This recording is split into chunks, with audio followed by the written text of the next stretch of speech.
ఒక్కొక్కరి చేతి రుచి ఒక్కొక్కలా ఉంటుంది కదండీ! 10 మంది కలిసి ఒకే వంటకాన్ని వండినప్పటికి కూడా ఆ 10 రుచులు డిఫరెంట్‌గా ఉంటాయండి. ఉదాహరణకి ఇక్కడ పులిహోర. ఇది అమ్మ యూజ్ చేసే ఇంగ్రీడియెంట్స్, అమ్మ వాడే థింగ్స్ అన్నీ వాడినప్పటికి కూడా నేను అమ్మ చేసే టేస్ట్‌నయితే రీప్లేస్ చేయలేకపోతున్నానండి. ఎవరి రుచులు వాళ్ళకి నచ్చవు అని అంటారు కదా! ఇదైతే నిజమేనండి. ఎవరు చేసుకున్న వంటలు వాళ్ళకైతే నచ్చవు.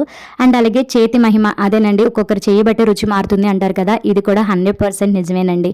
నేనైతే నాన్ వెజ్ ఫుడ్స్ బాగా చేస్తానని అందరూ అంటుంటారు. ఏమో మరి నాకైతే తెలీదు.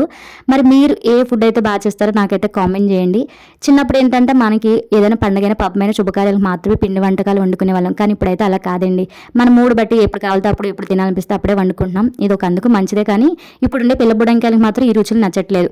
కానీ అప్పుడు మన పెద్దవాళ్ళు వండే పిండి వంటకాల్లో చాలా పోషకాలు, ఇమ్యూనిటీ పవర్ కూడా ఉండేది. వాళ్ళు చేసే ప్రాసెస్ అవ్వనివ్వండి, వాడే ఇంగ్రీడియెంట్స్ అనివ్వండి, అన్నీ కూడా హెల్తీగా, టేస్టీగా ఉండేవి. చిన్నప్పుడు ఏ శుభకార్యాలైనా, ఏ అకేషన్స్ అయినా సరే ఆకు మీద ఉండాల్సింది పులిహోర. కానీ ఇప్పుడు దీని ప్లేస్‌లో బిర్యానీ ఉంటుందండి.